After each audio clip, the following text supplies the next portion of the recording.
নমস্কাৰ। নায়জ ডিএলএড সকলৰ বাবে এটা গুৰুত্বপূৰ্ণ নোটিছ প্ৰকাশ পালে। মানে অনাৰেবল সুপ্ৰিম কোৰ্টৰ ফালৰ পৰা ফাইনেল ৰায়দান দিয়া হৈছে যে এতিয়া নায়জৰ 18 মান্থৰ যিটো ডিএলএড কৰিছিল এই কোৰ্ছটো ভেলিড হ'বনে নাই।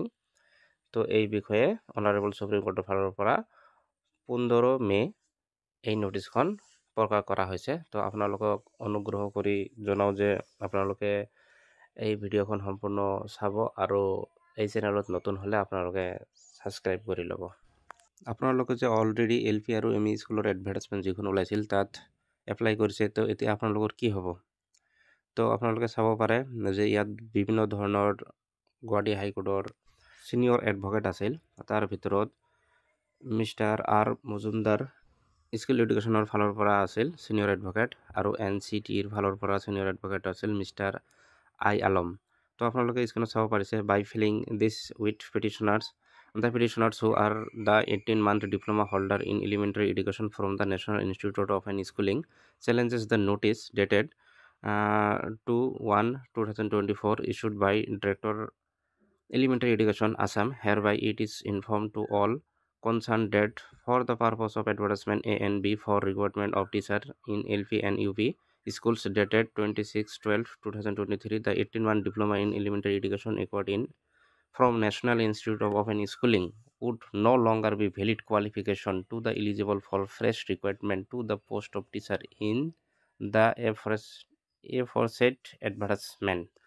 তাৰ মানে এই পেৰাগ্ৰাফত কি কৈছে যে যিসকলৰ 18 মান্থ ডিপ্ল'মা কৰিছিল নায়ছৰ পৰা ডিএলএড 2024 চনৰ 2 জানুৱাৰী তাৰিখে মানে সিহঁতে এটা কেছ কৰি দিছিল যে আমাৰ এলপি আৰু এমই স্কুলত যিটো এডভাৰটাইজমেণ্ট ওলাইছিল 2023 চনৰ ডিচেম্বৰ মাহৰ 26 তাৰিখে advertisement number A and B, তাৰ মানে এলপি স্কুল A বুজোৱা হৈছে আৰু ইউপি স্কুলক B বুজোৱা হৈছে।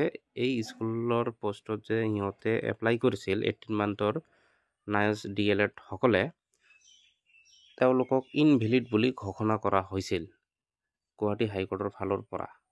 তাৰপিছত লিখা আছে, the respondent number 4 has filed a affidavit by clearly stating that as per powers under section 14(3)(a) and clause 15(3)(a) of the NCTE Act and clause 7(6) of the NCTE, the 18-month course in diploma in elementary education including 6-month internship for the untrained teacher appointed on or before 10 August 2017 are granted its recognition.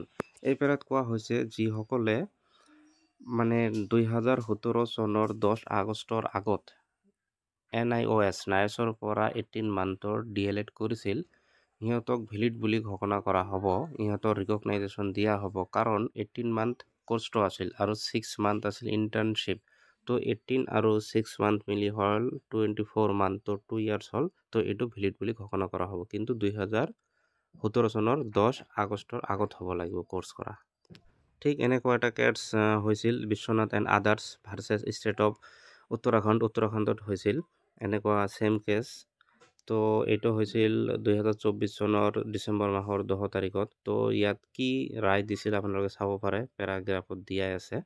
মই important point কেইটা কৈ দি আছোঁ।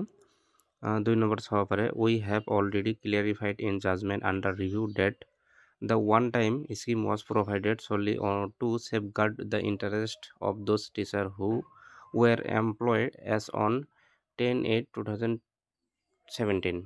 তাৰ মানে 2017 চনৰ আগষ্ট মাহৰ 10 তাৰিখৰ আগত যিসকলে মানে নায়জৰ পৰা ডিএলএড কৰিছিল 18 মান্থত, তেওঁলোককহে ছেফগাৰ্ড দিয়া হ'ব। তাৰ পিছৰ লাইন লিখা আছে 3 নম্বৰত, however, to avoid any confusion, we again clarify that the 18-month diploma obtained by such person who were in employment on 2027 or 10 August and who have completed the diploma course of 18 months would be treated as valid diploma holder for the purpose of applying in other institution or for promotional avenue. তাৰ মানে কোৱা হৈছে 2017 চনৰ 10 আগষ্টৰ আগত যিসকলে টিচাৰে 18 month diploma কৰিছিল D.El.Ed তেওঁলোকক ভেলিড বুলি ঘোষণা কৰা হ'ব আৰু তেওঁলোকে এপ্লাই কৰিব পাৰিব। তেওঁলোকে যিকোনো জবত প্ৰমোশ্যন পাব, তেওঁলোকেহে অনলি ভেলিড। কিন্তু 2017 চনৰ 10 আগষ্টৰ পিছত যিসকলে নাইছৰ পৰা DLED কৰিছে 18 মান্থ তেওঁলোকৰ ভ্যালিড নহয়, তেওঁলোক ইনভ্যালিড। তো এইটোই কথা কোৱা হৈছে। তাৰপিছত বহুতো কথা লিখা আছে, আপোনালোকে চাব পাৰে। উত্তৰাখণ্ডত যেটো ফাইনেল ৰিজাল্ট দিছিল এটোত আমাৰ এডভোকেট আছিল মিস্টাৰ আৰ মজুমদাৰ। এতিয়া ফাইনেল কথা লাষ্টত কি লিখা আছে আপোনালোকে চাব পাৰে। Accordingly, the with petitioner are closed. তাৰ মানে 2024 চনৰ ডিসেম্বৰ মাহৰ 10 তাৰিখত যেটো কেছ কৰা হৈছিল, তো এই কেছবিলাক সকলোবিলাক কেছ ক্লোজ কৰি দিয়া হৈছে। যেটো এই পিটিশনাৰত যাৰ নাম আছে বা যি কেছ কৰিছিল এটো ক্লোজ। তো এতিয়া ফাইনেল কি কৈছে, it is made clear that in view of the order dated 10/12/2024 of Honorable Supreme Court, the implied notice dated 2/1/2024 shall not have any effect. Needless to observe that all interim orders passed in this proceeding shall merge with this order. তাৰ মানে final কথা এইটোই যে যিমানবিলাক cash হৈছিল কেছবিলাক সকলোবিলাক close কৰি দিয়া হ'ল আৰু যিমানবিলাক অৰ্ডাৰ দিছিল যিকোনো কোডে তো সব অৰ্ডাৰবিলাক ইয়াৰ লগত মাৰ্জ কৰি দিয়া হৈছে, একেলগে কৰি দিয়া হৈছে। তো এতিয়া অনাৰেবল সুপ্ৰিম কোৰ্টৰ ফাইনেল অৰ্ডাৰ যদি আপোনালোকে 2017 চনৰ 10 আগষ্টৰ আগত DLED নাইজৰ পৰা কৰিছে, নাইজ NIOS নাইজ DLED কৰিছে বা নিয়জ বুলি কয়, NIOS নিয়জ DLED কৰিছে, তেতিয়াহে ভ্যালিড, কিন্তু তাৰ পিছত হলে ভ্যালিড নহব। তো এতিয়া মেইন কথা হল আপোনালোকে যে যেটো এডভাৰটাইজমেন্ট হৈ গল DWL LP আৰু UP তাত আপোনালোকৰ ভ্যালিড হবনে নাই, এটো ভ্যালিড হব। যদি আপোনালোকে 2017 চনৰ আগত কৰিছে তেনেহলে আপোনালোকে ভ্যালিড, আপোনালোকে এপ্লাই কৰিব পাৰে, আপোনালোকে জব পাব, চিন্তা কৰাৰ কোনো কাৰণ নাই। তো আপোনালোকে ভ্যালিড। নিয়জৰ পৰা যিসকলে DLED কৰিছে 18 মান্থৰ তেওঁলোক ভ্যালিড, কাৰণ 80 মান্থ আপোনালোকৰ DLED আৰু 6 মান্থ ট্ৰেইনিং। তো এতিয়া সুপ্ৰিম কোৰ্টে অৰ্ডাৰ দিছে যে আপোনালোকৰ 24 মান্থ হয়, দ্যাট মিন্স 2 ইয়াৰ। তো আপোনালোকে ভ্যালিড। তো আশা কৰো আপোনালোকে ভিডিঅ'খনৰ পৰা জানিব পাৰিছে।